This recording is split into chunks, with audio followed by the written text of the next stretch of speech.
إن الحمد لله الأكرم الذي كرم وعلمه من البيان ما لم يعلم، فسبحان الذي لا يحصى امتنانه باللسان ولا بالقلم، ونشهد أن لا إله إلا الله وحده لا شريك له، ونحمد الله حمد الشاكرين، ونستعينه ونستغفره ونؤمن به ونتوكل عليه،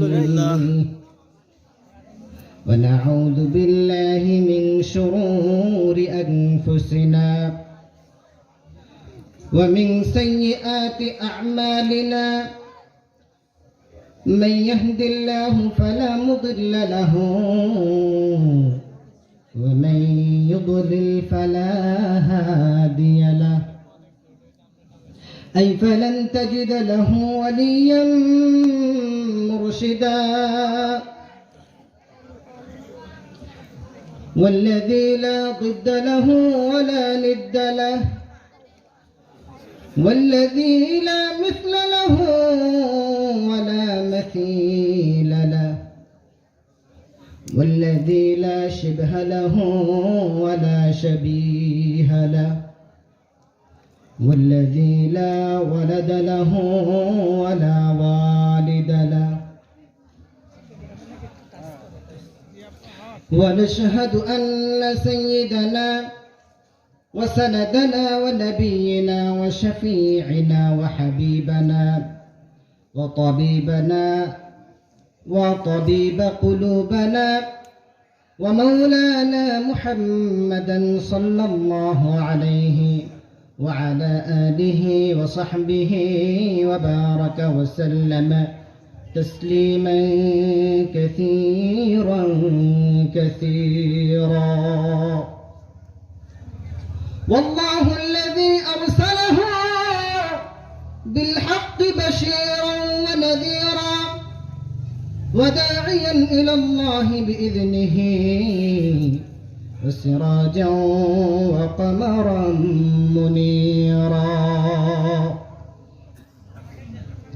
أما بعد، فقد قال الله سبحانه وتعالى في كلامه المجيد وفي البرهانه التوحيد। প্রাণ খুলে হৃদয় উজাড় করে দিয়ে মহব্বতের সাথে ভালোবাসা দিয়ে আমার মুখের সাথে মুখ মিলিয়ে সুমধুর কণ্ঠে তেলাওয়াত করুন। আউযু বিল্লাহি মিনাশ শাইতানির রাজিম। বিসমিল্লাহির রাহমানির রাহিম। تبارك الذي بيده الملك وهو على كل شيء قدير.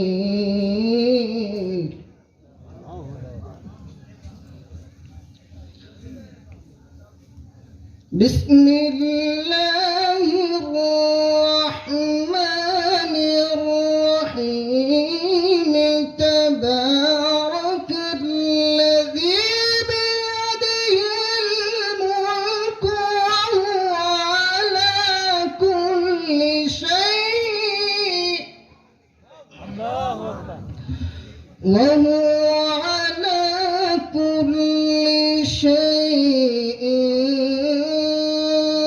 قدير.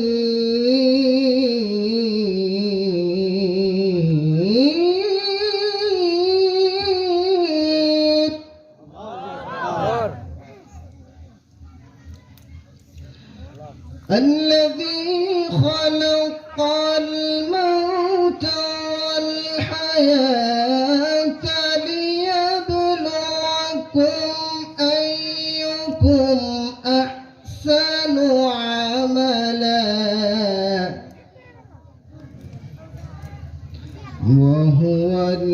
العزيز الغفور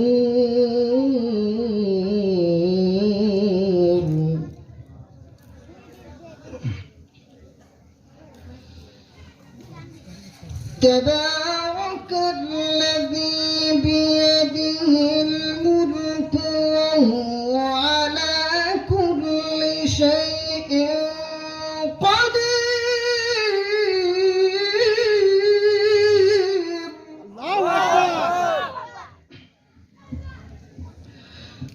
الذي خلق الموت والحياة ليبلوكم أيكم أحسن عملا وهو العزيز الغفور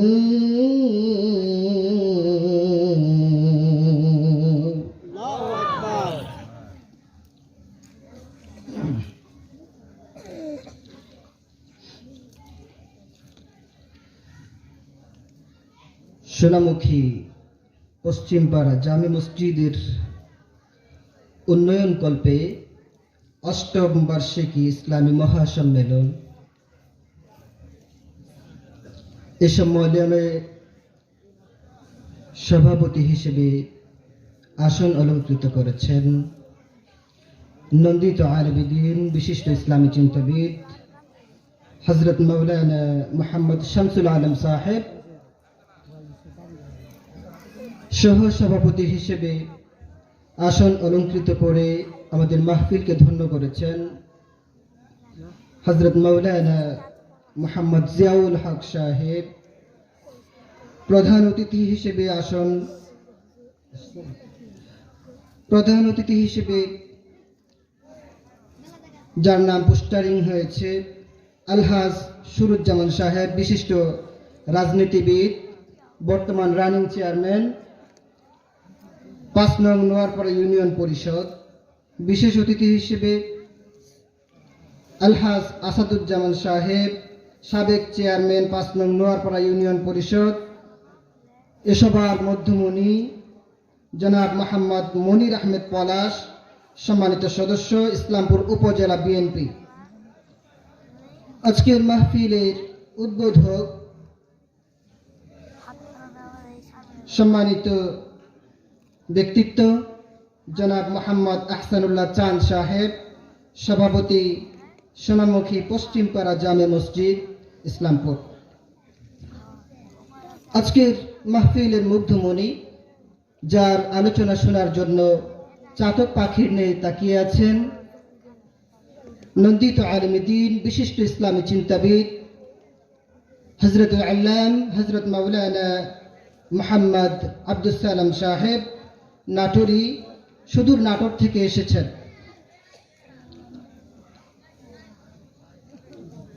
এবং বিশেষ অতিথিবৃন্দ অনেকেই রয়েছেন, আমন্ত্রিত অতিথিবৃন্দ অনেকেই রয়েছেন। সকলের জন্য দোয়া করছি, আল্লাহ তাআলা প্রত্যেককে নেক হায়াত দান করুন। সকলে বলে আমিন। আরো জোরে বলে আমিন। মাহফিল যে সুন্দর করে করা হয়েছে, এখন বাজে প্রায় 9টা প্লাস, 9টার বেশি বাজে, কিন্তু দুঃখজনক এত কষ্ট করে কিছু যুবক ভাইয়েরা, মুরব্বী চাচারা এত কষ্ট করে আয়োজন করলেন। আপনারা এখনো পর্যন্ত কেউ রাস্তায় ঘোরাঘুরি করছেন, কেউ এখনো বাড়িতে সাজুগুজু করছেন, আসবেন বলে আসতেছেন না, এখনো আসতেছেন না। আমি আপনাদেরকে করজোর অনুরোধ করব, এত একটি সুন্দর মাহফিলে অতি দ্রুত প্যান্ডেলের ভিতরে এসে বসে পড়ুন। সম্মানিত মুআজ্জাজ মুহতারাম হাজিরিন, আমরা একটু তাকবীর দিব এবং ফাঁকা জায়গাগুলো আমরা পূরণ করে বসবো। লিল্লাহি তাকবীর, আল্লাহু আকবার, লিল্লাহি তাকবীর, আল্লাহু আকবার। এবার তাকবীরের সাথে সাথে একটু এগিয়ে আসবেন। লিল্লাহি তাকবীর, আল্লাহু আকবার।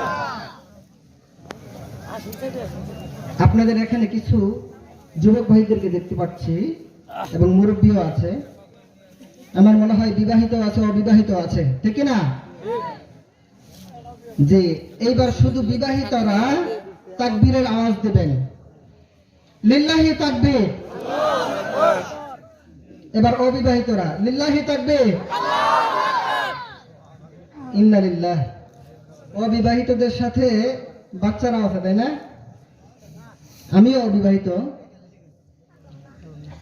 তো যাই হোক, আলহামদুলিল্লাহ উভয়ের আওয়াজই অনেক ভালো হয়েছে, আলহামদুলিল্লাহ। এবার সমস্যা সবাই একসাথে লিল্লাহি তাকবীর। মাঝখানে কিছু ফাঁকা জায়গা দেখা যাচ্ছে, একটু এগিয়ে বসে।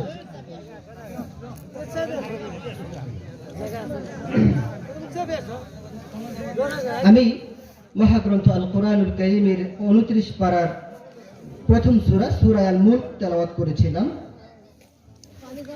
সূরা আল মুলক এই শব্দের অর্থ হচ্ছে রাজত্ব, কর্তৃত্ব, বড়ত্ব, মহত্ব, সার্বভৌমত্বের অধিকারী। সম্মানিত হাজিরিন, আমাদের একচ্ছত্র মালিকানার অধিকারী একমাত্র কে? তার প্রশংসার দরকার আছে না নাই? এজন্য প্রশংসা করবো কার? আমাদের প্রভু কয়জন? একজন, ঠিক আছে তো? দান করব কয়জনের উদ্দেশ্যে? কাকে উদ্দেশ্য করে দান করব? রুকু করব কার উদ্দেশ্যে? সিজদা করব কার উদ্দেশ্যে? আমাদের যাবতীয় আমলগুলো একমাত্র কার উদ্দেশ্যে হবে? আর আওয়াজ দিয়ে বলুন, কার উদ্দেশ্যে হবে? এজন্য আমাদের প্রভু কয়জন? একজন। আমাদের প্রভু এক নবীর উম্মত, জীবন বিধানে ওই শিবানী কুরআন, ঠিক না? আমাদের প্রভু এক নবীর উম্মত, জীবন বিধানে ওই শিবানী কুরআন। তবে কেন এক নাম হে মুসলমান, এক হও করি আহ্বান, ঠিক না? তবে কেন এক নাম হে মুসলমান, এক হও করি আহ্বান। বাইতুল্লাহ মদিনা শরীফে উহুদ পাহাড়ে বদরের মাঠে একটা তো চাঁদার একটাই সূর্য, একটা তো চাঁদার একটাই সূর্য, ধরতে নিয়ম মেনে আলো করে দান, ঠিক না? আমাদের প্রভু, সবাই একসাথে, আমাদের প্রভু এক নবীর উম্মত, জীবন বিধানে ওই শিবানী কুরআন। আল্লাহু আকবার।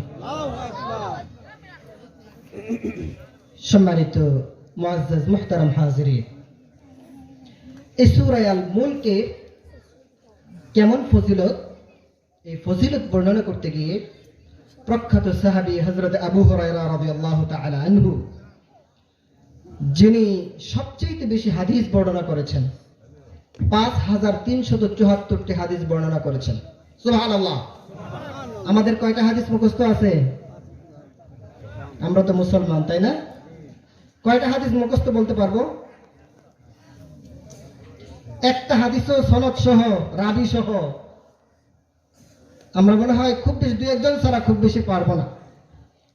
এটা আমাদের জন্য দুর্ভাগ্যের কারণ। এজন্য আজকে আমাদের এই দশা। সম্মানিত মুসল্লিয়ান, সম্মানিত হাজিরিন, হযরত আবু হুরায়রা রাদিয়াল্লাহু তাআলা আনহু বর্ণনা করেছেন। হযরত আবু হুরায়রা তিনি বলছেন, বিশ্বনবী বলেছেন, তোমাদের পূর্ববর্তীদের মধ্যে এমন একজন ব্যক্তি মারা গিয়েছে। সূরা মুলকের ফজিলত বর্ণনা করছেন। সূরা মুলকের কতটুকু ফজিলত, কান খাড়া করে শোনেন। হযরত আবু হুরায়রা তিনি বর্ণনা করছেন, তিনি বলেছেন, বিশ্বনবী সাইয়্যিদিনা মুহাম্মদ সাল্লাল্লাহু আলাইহি ওয়াসাল্লাম তিনি বর্ণনা করেছেন যে তোমাদের পূর্ববর্তীদের মধ্য থেকে কোনো একজন ব্যক্তি মারা গিয়েছে, তার সাথে শুধুমাত্র সূরা আল মুলক ছিল। কি ছিল? শুধুমাত্র সূরা আল মুলক মুখস্থ করেছিল, সূরা আল মুলক আমল করেছিল। আমল করার পরে এই শুধুমাত্র সূরা মুলককে সাথে নিয়ে তিনি মৃত্যুবরণ করেছেন। মৃত্যুবরণ করার পরে ফেরেশতা আসলো, দুইজন ফেরেশতা এসে তার সামনে দাঁড়ালো। দাঁড়ানোর পরে এই সূরা আল মুলক তাদের মুখোমুখি হয়ে দাঁড়ালো। সূরা আল মুলক তাদের মুখোমুখি হয়ে দাঁড়িয়ে বলল, কি চাও, কি চাও, খুলে বলো। ফেরেশতারা উত্তর দিল যে আমি তো আমাকে কিছু করতে পারি না, এই মুর্দাকেও কিছু করার ক্ষমতা রাখি না, এবং তুমি তো আল্লাহর বাণী, তোমার সাথে কোনোভাবে বিয়াদবিও করতে পারি না। সেই সময় সূরা আল মুলক বলল, এই ব্যক্তিটি আমাকে তেলাওয়াত করেছে, তার মুখ দিয়ে আমাকে অনেক বেশি তেলাওয়াত করেছে, আমল করেছে।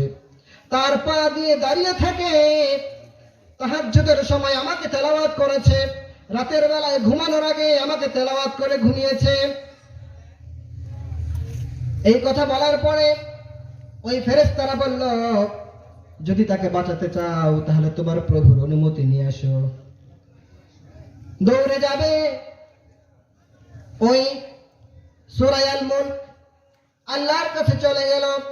আল্লাহর কাছে চলে যাওয়ার পরে আল্লাহকে বলল, হে আল্লাহ, তুমি ওই ব্যক্তিকে কখনোই শাস্তি দিতে পারবা না, তুমি যদি শাস্তি দাও তাহলে কোরআন থেকে আমাকে ডিলিট করে দাও। একটু রাগান্বিত হয়ে বলছিল না, একটু রাগের ভাব নিয়ে বলছিল। যদি তুমি ওই ব্যক্তিকে শাস্তি দিতে চাও, ওই ব্যক্তিকে যদি জাহান্নামে দিতে চাও, ওই ব্যক্তিকে যদি কবরের আযাব দিতে চাও, তাহলে তুমি আমাকে কোরআন থেকে ডিলিট করে দাও। তখন আল্লাহ তাআলা বললেন, তোমাকে তো খুব রাগের ভাব দেখছে। তখন ওই সূরা আল মুলক আল্লাহর কাছে উত্তর দিয়েছিল, আমি তো রাগ করার ক্ষমতা রাখি, কারণ আমাকে সে আমল করেছে। আল্লাহ তাআলা বলল, তুমি যেহেতু এত করে বলছো, তাহলে যাও যাও, তোমার ওই যে ব্যক্তি তোমাকে তেলাওয়াত করেছে ওই ব্যক্তিকে আমি মাফ করে দিলাম। সুবহানাল্লাহ। ওই ব্যক্তিকে মাফ করে দিলাম। দৌড়ে আসবে, দৌড়ে আসলো ওই ব্যক্তির নিকট, দৌড়ে এসে তার মুখের সাথে মুখ মিলিয়ে বলল, আমি আল্লাহর কাছ থেকে শুনে আসলাম, আল্লাহ রাব্বুল আলামিন, তুমি যেহেতু আমাকে অনেক বেশি আমল করেছো, আমাকে তেলাওয়াত করেছো, সুতরাং আল্লাহ রাব্বুল আলামিন তোমাকে ক্ষমা করে দিয়েছে। এই জন্য সূরা আল মুলকের কিন্তু অনেক বেশি ফজিলত রয়েছে। সম্মানিত হাজিরিন, আল্লাহ পাক রব্বুল আলামিন কোরআনের বিভিন্ন জায়গায় তার প্রশংসা দিয়ে শুরু করেছেন। তিনি এই সূরাতেও তাবারাকাল্লাযী বিয়াদিহিল মুলক শুরুতেই বলেছেন তাবারাকাল্লাযী। মুফাসসিরিন কিরাম ব্যাখ্যা করেছেন তাবারাকাল্লাযী, তাবারাকা আই আল্লাহু আকবার, তাবারাকা আই আল্লাহু আকবার। এই কোরআনটা শুরুই করেছেন তার প্রশংসা দিয়ে। পৃথিবীতে এমন কোন বই দেখাতে পারবেন যেই বই লেখার পরে ওই ব্যক্তিটি নিজের প্রশংসা করে তারপর বইটা লিখেছে? এরকম কোন বই কি কেউ লিখেছেন আজ পর্যন্ত? কিয়ামত পর্যন্ত কি সম্ভব? কেউ বই লিখলে শুরুতেই লেখে, যদি কোনো ভুল পেয়ে থাকেন তাহলে ক্ষমা তো দয়া করে আমাদেরকে জানাবেন, ভুল সংশোধন করার চেষ্টা করবেন ইনশাআল্লাহ। এভাবে বলে না, এভাবে বলে। কিন্তু আল্লাহ তাআলা তার নিজের প্রশংসা দিয়েই শুরু করেছেন। এটা কিভাবে হলো? এটা একটা আল্লাহ তাআলার মুজিজা। আল্লাহ পাক রব্বুল আলামিন এই কোরআনকে চ্যালেঞ্জ দিয়েছেন। এই কোরআনের ভিতরে কোনো ভুল নাই, ভুল তো নাই, কোনো সন্দেহও নাই। আজ থেকে ১৫০০ বছর আগের কিতাব, সেই কিতাব কত মানুষ গবেষণা করেছে, কত মানুষ রিসার্চ করেছে কিন্তু কোনো ধরনের ভুল পায়নি। ইউনাইটেড স্টেটস অফ আমেরিকা এর নিউ ইয়র্ক সিটিতে একটি গবেষণা কেন্দ্রে একটি কম্পিউটারে কয়েকটা গ্রন্থ দিয়ে দেওয়া হয়েছিল। এই গ্রন্থগুলো দিয়ে দেওয়ার পরে বিজ্ঞানীরা দেখলো স্ক্রিনে ভেসে আসছে অনেক ভুল রয়েছে, এই কিতাব বারবার লেখা সম্ভব। কিন্তু মহাগ্রন্থ আল কোরআনুল কারীমের পাণ্ডুলিপি যখন দিয়ে দেওয়া হয়েছে, স্ক্রিনে ভেসে এসেছে এই কিতাবের মধ্যে কোনো রকম ভুল নেই। সুবহানাল্লাহ। সম্মানিত মুআজ্জাজ হাজিরিন,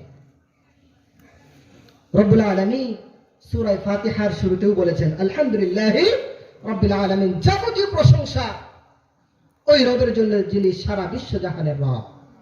All praise is due to Allah, the Lord of the world.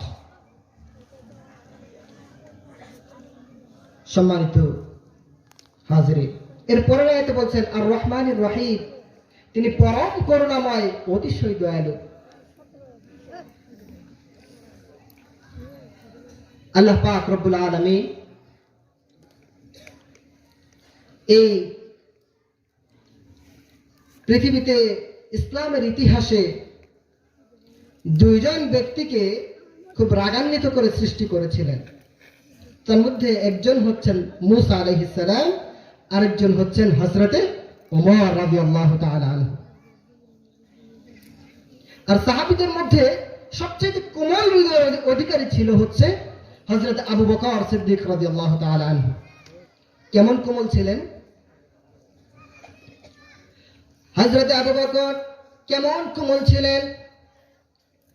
তিনি যখন নামাজে দাঁড়াতেন তখন দু চোখ দিয়ে তার চোখ থেকে ঝরঝর করে পানি বের হতো, দু চোখ বেয়ে ঝরঝর করে পানি বের হতো। তিনি নামাজে দাঁড়ালে কান্না করতেন, কারণ তিনি বুঝতেন আমি কার সামনে দাঁড়িয়েছি, তিনি বুঝতেন আমি কার সামনে দাঁড়িয়েছি। আর আজকে আমরা নামাজ পড়ি, অনেক সময় মুরব্বীদেরকেও দেখা যায় একটু এদিকেও তাকায় আবার একটু এদিকেও তাকায়, আছে না? আছে না? নাই? অবশ্যই আছে। নামাজের ভিতরে অঙ্ক হিসাব করি, আজকে ব্যবসায় এত টাকা লাভ হয়েছে, এত টাকা ক্ষতি হয়েছে, সব কিছু নামাজের ভিতরে আসে। হ্যাঁ, আসাটা স্বাভাবিক, কিন্তু মুমিন সেই যে ব্যক্তি মাথার ভিতরে এত কিছু আসার পরেও আল্লাহর দিকে আবার মোড় নেয়, সেই ব্যক্তি হচ্ছে মুমিন। আল্লাহ রাব্বুল আলামিন মুমিনের পরিচয় দিতে দিয়ে বলছেন ইন্নামাল মুমিনুনা আল্লাযীনা ইযা যুকিরাল্লাহু ওয়াজিলাত কুলুবুহুম ওয়া ইযা তুলিয়াত আলাইহিম আয়াতুহু যাদাতুহুম ঈমানাও ওয়া আলা রাব্বিহিম ইয়াতাওয়াক্কালুন। আল্লাহু আকবার। এখানে আল্লাহ তাআলা বলছেন নিশ্চয় মুমিন তো তারাই যাদের সামনে আল্লাহর নাম উচ্চারণ করার পরে কলিজাটা কেঁপে ওঠে। ওয়া ইযা তুলিয়াত আলাইহিম আয়াতুহু যাদাতহুম ঈমানা, যখন তাদের সামনে তেলাওয়াত করা হয় তাদের ঈমানটা আস্তে আস্তে বৃদ্ধি পেতে থাকে। সুবহানাল্লাহ। সম্মানিত মুআজ্জাজ হাজিরিন, আল্লাহ পাক রব্বুল আলামিন কোমল হৃদয়ের অধিকারী করে সৃষ্টি করেছিলেন হযরত আবু বকর সিদ্দিক রাদিয়াল্লাহু তাআলা আনহুকে। ইসলামের ইতিহাসে রাসূল সাল্লাল্লাহু আলাইহি ওয়াসাল্লাম বলা মাত্রই ইসলাম গ্রহণ করে নিয়েছেন সেই ব্যক্তিটি হচ্ছে হযরত আবু বকর সিদ্দিক রাদিয়াল্লাহু তাআলা আনহু। সম্মানিত হাজিরিন, এই আবু বকর আরো কেমন ছিলেন? সাইয়্যিদুনা মুহাম্মদ সাল্লাল্লাহু আলাইহি ওয়াসাল্লাম মক্কায় ইসলামের দাওয়াত প্রচার করতে থাকলে তিনি দেখলেন কাফের মুশরিকরা তার সাথে বেঈমানি গাদ্দারি শুরু করেছে, কঠিন নির্যাতন শুরু করেছে। এই কঠিন নির্যাতনের এত তীব্রতা হয়েছিল তার জন্মভূমি ওই মক্কাতে আর থাকা সম্ভব হলো না। ওই প্রিয় নবী, বিশ্ব নবী হযরত মুহাম্মদুর রাসূলুল্লাহ সাল্লাল্লাহু আলাইহি ওয়াসাল্লাম আবু বকরকে ডেকে বললেন, হে আবু বকর, আমার বন্ধু আবু বকর, আমাদেরকে মনে হয় চলে যেতে হবে, আমাদেরকে মনে হয় জন্মভূমি মক্কা ছেড়ে মদিনায় চলে যেতে হবে। হযরত আবু বকর কোনো দ্বিধা সংকোচ না করে সাথে সাথে তিনি তার কথাকে অ্যাকসেপ্ট করলেন, গ্রহণ করলেন। এভাবে করে কয়েকদিন চলে গেল। কয়েকদিন চলে যাওয়ার পরে চূড়ান্ত ফয়সালা নিয়ে, চূড়ান্ত সিদ্ধান্ত নিয়ে হযরতে মুহাম্মদুর রাসূলুল্লাহ সাল্লাল্লাহু আলাইহি ওয়াসাল্লাম একদিন রাত্রে হযরত আবু বকরের বাড়ির কাছে আসলেন, দরজার কাছে আসলেন। দরজার কাছে আসার পরে ভিতর থেকে ডাক দিলেন, হে আবু বকর। ডাক দেওয়ার সাথে সাথে হযরত আবু বকর সাথে সাথে দরজাটা খুলে দিল। সুবহানাল্লাহ। সাইয়্যিদিনা মুহাম্মদ সাল্লাল্লাহু আলাইহি ওয়াসাল্লাম তিনি বললেন, কি ব্যাপার আবু বকর, এত গভীর রজনীতে আমি আসলাম আর তুমি সাথে সাথে বের হয়ে আসলা, তুমি কখন রেডি হলা, কখন ব্যাগ গোছাইলা? তখন হযরত আবু বকর বললেন, যেই দিন থেকে প্রিয় নবী আপনি বলেছিলেন মক্কা ছেড়ে মদিনায় চলে যেতে হবে, সেই দিন থেকে আমার এই পেটটা বিছানার সাথে লাগে না। আল্লাহু আকবার। যেই দিন থেকে বিশ্বনবী বলেছেন যে মক্কা ছেড়ে মদিনায় চলে যেতে হবে, হিজরত করতে হবে, সেই দিন থেকে হযরত আবু বকর তার বিছানার সাথে পিঠটা পর্যন্ত লাগে নাই। কেমন ছিলেন সেই আবু বকর? কিন্তু পক্ষান্তরে হযরত ওমর ছিলেন কঠোর মেজাজের। হযরত ওমর ছিলেন এত কঠোর, যখন তিনি রাস্তায় হেঁটে যেতেন, তিনি যেই রাস্তায় হেঁটে যেতেন তার সামনের দিক থেকে কোনো শয়তান প্রবেশ করতে পারত না, কোনো শয়তান সামনের দিক থেকে আসতে পারত না। এতটা ভয়ঙ্কর ছিলেন। আমাদের অনেকেরই বাচ্চা কাচ্চা আছে, তারা কান্না করে, রাত্রিবেলায় কান্নাকাটি করে, তখন আমরা কি করি? তাদেরকে বাঘের ভয় দেখাই। বাঘ কিন্তু আসতেছে, কান্না চুপ করো। শেয়াল আসতেছে, কান্না চুপ করো। ভূত আসতেছে, কিন্তু কান্না চুপ করো। কিন্তু কান্না চুপ হয় না। সেই সময় হযরত ওমরের সময় যখন কোনো বাচ্চা কান্না করত, নানান ধরনের কথা বলতো, কান্না চুপ হতো না। কিন্তু যখন বলতো ওমর কিন্তু আসছে, সাথে সাথে বাচ্চার কান্না অফ হয়ে যেত। সুবহানাল্লাহ। চিন্তা করছেন কি ভয়ঙ্কর ছিল?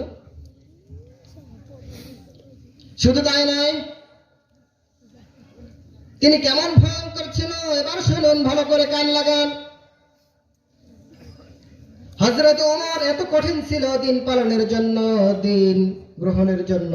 দিনের ক্ষেত্রে কোনো কমতি করতেন না, দিনের ক্ষেত্রে কোনো অংশে ছাড় দিতেন না, কোনো অংশে তার অন্তরটা কোমল হতো না। তার কলিজার টুকরা নাম হচ্ছে আবু শাহমা। সেই আবু শাহমার সাথে কি ঘটনাটা ঘটেছিল? এই আবু শাহমা, আরবের বুকে একটি খাবার আছে, যে খাবারটার নাম হচ্ছে নাবিদ, এক ধরনের খুরমা। এই খুরমাটা যদি কয়েকদিন রেখে দেওয়া হয়, কয়েকদিন রেখে দেওয়ার কারণে ওই খুরমাটা একটু মদের মতো হয়ে যায়। আর যখনই মদের মতো হয়ে যায়, তখন হয়ে যায় সেটা হচ্ছে নাবিদ। আরবি ভাষায় বলা হয় নাবিদ, আপনারা চিনবেন না। সেটা খেলে একটু তন্দ্রাচ্ছন্ন ভাব আসে, একটু মাতলামি মাতলামি একটা ভাব আসে। সেটা খেয়েছেন আবু শাহমা। হযরত ওমর একদিন ওই আবু শাহমার নিকট গেলেন। আবু শাহমার নিকট যাওয়ার পরে তার মুখ থেকে এরকম একটা গন্ধ পেলেন, সে মনে হয় নাবিজ খেয়েছে। গন্ধ পাওয়ার সাথে সাথে কোনো কথা নাই। ঠিক দুপুরে জোহরের নামাজ আদায় করেছেন মসজিদে নববীতে। মসজিদে নববীতে জোহরের নামাজ আদায়ের পরে আবু শাহমাকে মোটা রশি দিয়ে একটা খুঁটির সাথে বেঁধে ফেলেছেন। বাঁধার সাথে সাথে কোলাহল পড়ে গেল। এলাকার সকল মানুষের মধ্যে কোলাহল পড়ে গেল। অর্ধ জাহানের বাদশা হযরত ওমর ফারুক রাদিয়াল্লাহু তাআলা আনহু তার সন্তানকে বেঁধে রেখেছেন, কিছুক্ষণ শাস্তি দিয়ে ছেড়ে দিবেন। হয়তো কিছুক্ষণ শাস্তি দিবেন, কিন্তু তাকে খুব বেশি মারধর করবেন না, কিছু করবেন না, হয়তো ছেড়ে দিবেন। এরকম ধারণা, এরকম কোলাহল পড়ে গেল। কিন্তু হযরত ওমর ফারুক রাদিয়াল্লাহু তাআলা আনহু কিছুক্ষণ পরে জল্লাদকে ডাক দিলেন, ও জল্লাদ, এদিকে আসো। জল্লাদকে ডাকা হলো। জল্লাদকে ডাক দিয়ে তিনি বললেন, মসজিদে নববীর ভিতরে বাইতুল মাল রাখা আছে, তার পাশে কয়েকটা তরবারি রাখা আছে, কয়েকটা চাবুক রাখা আছে, সেই চাবুকগুলোর মধ্যে সবচেয়ে সুন্দর যে চাবুকটা সেটা নিয়ে আসো। জল্লাদ কার কথা শুনছে? কার অর্ডার? অর্ধজাহানের বাদশা হযরত ওমরের অর্ডার। বুঝতেই তো পারছেন, হযরত ওমর বলেছে, হযরত ওমর অর্ডার করেছে। অর্ডার শুনে এই জল্লাদ ভিতর থেকে সবচাইতে ভালো যেই চাবুকটা সেটা নিয়ে এসেছে। নিয়ে আসার পরে হযরত ওমর বলছে, শুরু করো, পিটন শুরু করো। হযরত ওমর বলতেছে, ওয়াহিদ, ইসনান, সালাসা, অর্থাৎ 1, 2, 3, গায়ের যত জোর আছে সেই জোর দিয়ে তিনি পিটাচ্ছেন। 3 পর্যন্ত গুনার পরে হযরত ওমর ফারুক রাদিয়াল্লাহু তাআলা আনহু জল্লাদকে ডাক দিলেন। জল্লাদকে ডাক দিয়ে বললেন, এদিকে আসো, চাবুকটা আমার হাতে দাও। আর ওই জল্লাদকে হযরত ওমর ফারুক রাদিয়াল্লাহু তাআলা আনহু একটা চট দিয়ে সরায় দিলেন, যাও যাও, তোমাকে এত আস্তে পিটাতে বলছে কে? তোমার তো দুঃসাহস কম নয়, তুমি এত আস্তে পিটাচ্ছ কেন? হযরত ওমর ফারুক রাদিয়াল্লাহু তাআলা আনহু তিনি এই কথা বললেন। বলার পরে চাবুকটা হাতে নিয়ে তার গায়ে যত জোর আছে সমস্ত শক্তি একত্রিত করে তিনি পিটাতে লাগলেন। পিটাতে শুরু করলেন। পিটাতে পিটাতে যখন 20-25টা পিটন হয়ে গেল, তখন আবু শাহমা চিৎকার দিয়ে বলছে, ও আমার আব্বাজান, আমি আর কোনোদিন নাবিস খাবো না, আর কোনোদিন এই মদ জাতীয় নাবিসটা কোনোদিন খাবো না, আমাকে ছেড়ে দেন। কিন্তু কোন ক্রমেই হযরত ওমর ফারুক রাদিয়াল্লাহু তাআলা আনহুর অন্তরটা নরম হচ্ছে না। হযরত ওমর ফারুক রাদিয়াল্লাহু তাআলা আনহু তিনি কন্টিনিউ করলেন, পিটাতেই থাকলেন। পিটাতে পিটাতে যখন 30টা পিটান হয়ে গিয়েছে, ঘর থেকে দৌড়ে হযরত ওমর ফারুকের স্ত্রী আবু শাহমার মা চলে এসেছে। আবু শাহমার মা চলে এসেছে। আসার পরে হযরত ওমর ফারুক রাদিয়াল্লাহু তাআলা আনহুকে বলছে, ও আবু শাহমার পিতা, আমার স্বামী যান, আপনি আর যতগুলো পিটন দেবেন, প্রত্যেকটা পিটনের বিনিময়ে আমি একটি করে উট আল্লাহর রাস্তায় দান করব। আমি একটি করে উট আল্লাহর রাস্তায় দান করব। আপনি ছেড়ে দেন, প্লিজ, দয়া করে আপনি ছেড়ে দেন। কিন্তু হযরত ওমর ফারুক বলছেন, না, চলবে না, এইসব ছলচাতুরি চলবে না, যাও। হযরত ওমর ফারুক আবার শুরু করলেন। পিটাতে পিটাতে 40-50টা পিটার হয়ে গেল। আবু শাহমা একেবারে নিষ্পেষা হয়ে গেছে, এখনো জীবন যায় নাই, তিনি নিষ্পেষা হয়ে গেছেন। এরপরে আরো পিটালো।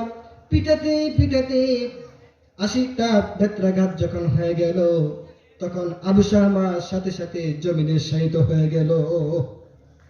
আবু শাহমা জমিনে শুয়ে পড়ল, চিরতরে বিদায় নিল। বুঝতে পারছেন? হযরত ওমর ফারুক ছিল তার নাম। কঠিন মানুষ ছিলেন।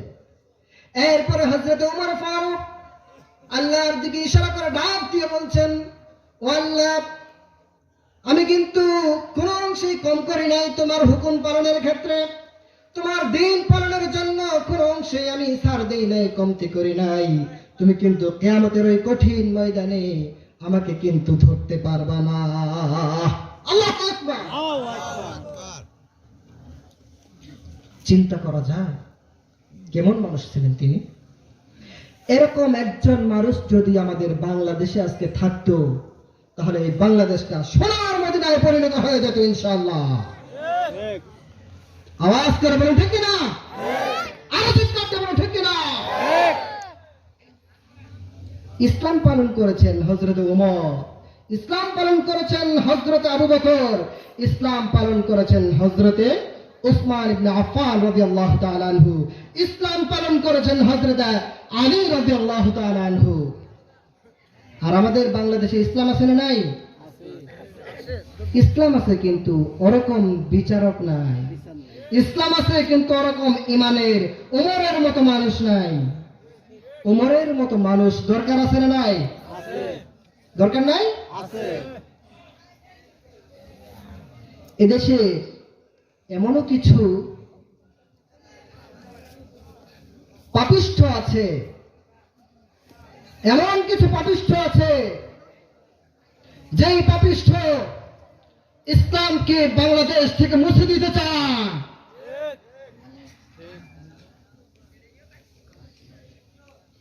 ৭২ সংবিধানে চলে যেতে চায়। ইসলাম এই মাটির বুকে থাকবে না, ইসলাম বাংলাদেশে স্থায়ী হবে না, এটা তারা চায়। চিন্তা করছেন সে কি মুসলমান থাকতে পারে? একজন মুসলমান কি ইসলামকে মুছে দেওয়ার ভাবনা করতে পারে? ইসলাম এ মাটির পরতে পরতে জনপদে ঘরে ঘরে, ইসলাম এ মাটির ৯০% মানুষের অন্তরে। ইসলাম নিয়ে কেউ ছিনিমিনি খেলে এমন শক্তি নেই, আর কিছু থাক না থাক এদেশে ইসলাম থাকবে, ঠিক না? আর কিছু থাক না থাক এদেশে ইসলাম থাকবে। ইসলাম এ মাটির পরতে পরতে জনপদে ঘরে ঘরে, ইসলাম এ মাটির ৯০% মানুষের অন্তরে। ইসলাম নিয়ে কেউ ছিনিমিনি খেলে এমন শক্তি নেই, আর কিছু থাক না থাক এদেশে ইসলাম থাকবে। আল্লাহু আকবার। সম্মানিত হাজিরিন, হযরতে উসমান ছিলেন খুব লাজুক। হযরতে উসমান এতটাই লাজুক ছিলেন, বিশ্বনবীর সামনে যখন যেতেন একেবারে লজ্জায় ভেঙে পড়তেন। একজন পুরুষ মানুষ হয়ে যে লাজুকতার পরিচয় দিয়েছেন, আজকে আমাদের সমাজে কিছু কিছু নারী আছে যে নারীরা এমন বেহায়াপনা হয়ে রাস্তাঘাটে ঘোরাফেরা করে, দেখলে মনে হয় সিদরাতুল মুনতাহায় চলে গিয়েছে। সম্মানিত হাজিরিন, এই ধরনের যে মহিলাদের কারণে সমাজটা ধ্বংস হয়ে যাচ্ছে, সেই মহিলাদেরকে আল্লাহ পাক রব্বুল আলামিন আগে আগে জাহান্নামের ভিতরে ভরে দিবে। এজন্য আমাদের যাদের পরিবার রয়েছে, প্রত্যেকের পরিবারের প্রত্যেকটা নারী সদস্যকে আমরা ইসলামের রঙে রঙিন করে তুলব ইনশাআল্লাহ। রাজি আছি তো? ইনশাআল্লাহ। সম্মানিত হাজিরিন, আমাদের নারীরা ধ্বংস হওয়ার পিছনে কিছু কারণও আছে। পাশ্চাত্য কালচার গুলো আমাদের বাংলাদেশে এসে ভিড় জমিয়েছে। প্রত্যেকের বাড়িতেই প্রায় একটা করে টেলিভিশন নামক একটা সুন্দর একটা জিনিস আছে, তাই না? আছে না? এই টেলিভিশনে আর কোনো কাজ নাই, সবসময় স্টার জলসা আর জি বাংলা, স্টার জলসা আর জি বাংলা চলে সব সময়। এই স্টার জলসা আর জি বাংলা এগুলো দেখে দেখে সংসারের মধ্যে ফাটল ধরাচ্ছে। এই ধরনের যাদের বাড়িতে এরকম টিভি আছে, সেই টেলিভিশনগুলোতে আমাদের যারা রমণী আছে তাদেরকে নিষেধ করব, আমরা যারা স্টার জলসা থেকে বিরত রাখতে পারি। সকল মিলে আমিন। সম্মানিত হাজিরিন, হযরত উসমান রাদিয়াল্লাহু তাআলা আনহু ছিলেন অনেক বেশি লাজুক, এবং হযরত মুহাম্মদুর রাসূলুল্লাহ সাল্লাল্লাহু আলাইহি ওয়াসাল্লাম ছিলেন অনেক বেশি লাজুক। তিনি কেমন লাজুক ছিলেন? বিশ্বনবী সাল্লাল্লাহু আলাইহি ওয়াসাল্লাম এর ছোটবেলার একটি ঘটনা। তিনি ছোট অবস্থায় মক্কা নির্মাণের জন্য, কাবা নির্মাণের জন্য কিছু পাথর সংগ্রহ করার জন্য কিছু ছেলে পেলে পাথর সংগ্রহ করে নিয়ে আসতেছে। আমাদের দেশে যখন বন্যা আসে তখন ছোট কচি কাঁচা বাচ্চারা অনেক সময় কি করে, লাফালাফি করে, তারা উলঙ্গ হয়ে লাফ দেয়, পুল থেকে অনেক সময় উলঙ্গ হয়ে লাফ দেয় ছোট বাচ্চা, 8 বছর 10 বছর বয়সী বাচ্চারা। এরকম কিছু বয়সী ছেলেরা তাদের পরনের কাপড় খুলে ঘাড়ে নিয়ে ওই নুড়িগুলো, পাথরগুলো কাঁধে করে নিয়ে নিয়ে ওই কাবা শরীফ নির্মাণের জন্য নিয়ে আসতেছে। সেখানে বিশ্বনবী হযরত মুহাম্মদুর রাসূলুল্লাহ সাল্লাল্লাহু আলাইহি ওয়াসাল্লাম তিনিও তাদের সাথে অ্যাড হয়েছেন, যুক্ত হয়েছেন। তিনি যুক্ত হয়ে তিনি কাপড়ের পরনের পোশাক না খুলেই তিনি পাথরের নুড়িগুলো নিয়ে আসতেছেন ঘাড়ে করে। সবাই নেয় একটা করে, তিনি নিয়ে আসতেছেন 2টা করে। দূর থেকে আবু তালেব হযরত মুহাম্মদ রাসূলুল্লাহ সাল্লাল্লাহু আলাইহি ওয়াসাল্লামের চাচা আবু তালেব দেখতে পেলেন যে সব ছেলে কাপড় খোলা, একটা ছেলে কাপড় পরা, আবার 2টো করে ইট নিয়ে আসতেছে। তিনি কাছে আসলেন, কাছে আসার পরে দেখলেন তার ভাতিজা হযরত মুহাম্মদুর রাসূলুল্লাহ সাল্লাল্লাহু আলাইহি ওয়াসাল্লাম। এটা দেখে তার চাচা একটু দুষ্টামির ছলনায় বললেন, তোমার এত কষ্ট করার কি দরকার, তোমার ঘাড়ে তো আঘাত লাগবে, তুমিও কাপড়টা খুলে ওই পাথরগুলো নিয়ে আসো, তাহলে তোমার ঘাড়ে ব্যথা পাবে না। অনেক বেশি ভালোবাসতেন হযরত আবু তালেব হযরত মুহাম্মদ রাসূলুল্লাহ সাল্লাল্লাহু আলাইহি সাল্লামকে আবু তালেব অনেক বেশি ভালোবাসতেন। তিনি দুষ্টমি ছলনায় তার পরনের কাপড়টা ধরে একটু টান দিলেন। টান দেওয়ার সাথে সাথে ওই জায়গায় বিশ্বনবী হযরত মুহাম্মদ রাসূলুল্লাহ বেহুশ হয়ে পড়ে গেলেন। তিনি এতটা লাজুক ছিলেন, অনেক বেশি লাজুক ছিলেন। সম্মানিত মুআজ্জাজ মুহতারাম হাজিরিন, এই বিশ্বনবী হযরত মুহাম্মদ রাসূলুল্লাহ সাল্লাল্লাহু আলাইহি ওয়াসাল্লাম মক্কাতে প্রাথমিক যুগে তিনি ইসলামের দাওয়াত দিয়েছেন গোপনে গোপনে। এরপরে হযরত ওমর ফারুক রাদিয়াল্লাহু তাআলা আনহু যখন ইসলাম গ্রহণ করেছিলেন তখন প্রকাশ্যে দাওয়াত দেওয়া শুরু করেছিলেন। এরপরে এক সময় মক্কা ছেড়ে মদিনায় চলে যেতে হয়েছে ওই কুরাইশদের নির্যাতনের কারণে। সম্মানিত হাজিরিন, একদিন বিশ্বনবী মুহাম্মদুর রাসূলুল্লাহ সাল্লাল্লাহু আলাইহি ওয়াসাল্লাম তায়েফের প্রান্তরে তাওহীদের দাওয়াতের জন্য এসেছিলেন। তাওহীদের দাওয়াত দিতে এসে হযরত মুহাম্মদুর রাসূলুল্লাহ সাল্লাল্লাহু আলাইহি ওয়াসাল্লাম কঠিন ভাবে পাকড়াও হলেন ওই তায়েফবাসীদের থেকে। এমন ভাবে পাকড়াও হলেন, তারা তো দাওয়াত গ্রহণ করলই না, প্রথম পর্যায়ে পাথরের আঘাত করল। আঘাত করার পরে তিনি সেখানে উপরে পড়ে গেলেন। উপরে পড়ে যাওয়ার পরে তিনি আবারও ধীরে ধীরে সোজা হয়ে দাঁড়ালেন। সোজা হয়ে দাঁড়ানোর পরে তিনি আরেকটু সামনের দিকে যাচ্ছেন, আবার আঘাত করা হলো। আঘাত করার পরে তিনি আবার পড়ে গেলেন। আবার পড়ে যাওয়ার পরে আবারও আঘাত করা হলো, তিনি আবার পড়ে গেলেন, রক্তাক্ত হয়ে গেলেন। এইভাবে করে বিশ্বনবী হযরত মুহাম্মদুর রাসূলুল্লাহ সাল্লাল্লাহু আলাইহি ওয়াসাল্লাম দ্বীন প্রচারের জন্য, তাওহীদ প্রচারের জন্য তিনি অনেকবার আঘাত খেয়েছেন। এজন্য তাওহীদের প্রচার করতে গেলে এত সহজেই প্রচার করা যায় না। এজন্য তাওহীদের প্রচার করতে গেলে অবশ্যই কষ্ট হবে, অনেক বাধা বিপত্তি আসবে। সবগুলো বাধা বিপত্তি মারিয়ে আমাদেরকে সম্মুখ পানে এগিয়ে যেতে হবে, ঠিক কিনা? অবশ্যই আমাদেরকে সম্মুখ পানে এগিয়ে যেতে হবে। তাওহীদের দাওয়াত মানুষদেরকে পৌঁছাতে হবে, যত কষ্টই হোক না কেন, যত বাধা বিপত্তি আসুক না কেন, সর্বাবস্থায় তাওহীদের দাওয়াত দিতে হবে। এই পৃথিবীতে যতগুলো নবী এসেছেন সবগুলো নবীকে তাওহীদের দাওয়াত দেওয়ার জন্য বলা হয়েছে। সম্মানিত মুআজ্জাজ মুহতারাম হাজিরিন,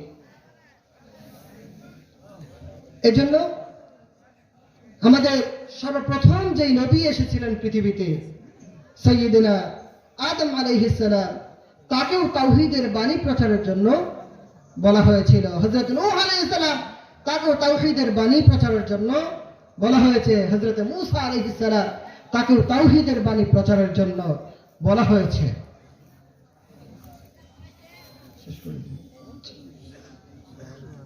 সম্মানিত মুআজ্জাজ হাজিরিন, সময় স্বল্প, সময় সংক্ষিপ্ত। এই সংক্ষিপ্ত সময়ে আসলে গোছালোভাবে বক্তব্য দেওয়া এটা অনেক দুরূহ ব্যাপার, অনেক কঠিন ব্যাপার। অগোছালো কিছু কথা বললাম, এই অগোছালো কিছু কথার মধ্যে যদি কোনো ভুল ত্রুটি হয়ে থাকে, মহান আল্লাহ রাব্বুল আলামিনের নিকট ক্ষমা প্রার্থনা করছি এবং আপনাদের থেকে দোয়া কামনা করছি আল্লাহ পাক রব্বুল আলামিন যেন ভবিষ্যতে তাওহীদের যথার্থ জ্ঞান, কোরআনের যথাযথ জ্ঞান আল্লাহ পাক রব্বুল আলামিন আমাকে দান করেন। এজন্য সকলেই আমার জন্য দোয়া করবেন। সকল বলে আল্লাহুম্মা আমিন। এখানে অনেকেই হাফেজ বাচ্চারা এসেছেন। এই হাফেজ বাচ্চাগুলো আপনাদের জন্য অনুপ্রেরণা। যাদের ঘরে এখনো ছোট বাচ্চা রয়েছে তাদেরকে ছোটবেলাতে কোরআনটাকে শেখাবেন। এই কোরআনটাকে যদি ছোটবেলায় তাদেরকে শিক্ষা দেন তাহলে ভবিষ্যতে এরা একটি সুন্দর সমাজ গঠন করবে ইনশাআল্লাহ। সম্মানিত হাজিরিন, আমি আমার সংক্ষিপ্ত বক্তব্য এখানেই শেষ করব। সর্বশেষ আপনাদের সকলের জন্য দোয়া করে আমি আমার বক্তব্য এখানেই শেষ করছি। ওমা আলাইনা ইল্লাল বালাগ। আসসালামু আলাইকুম ওয়া রাহমাতুল্লাহি ওয়া বারাকাতুহু।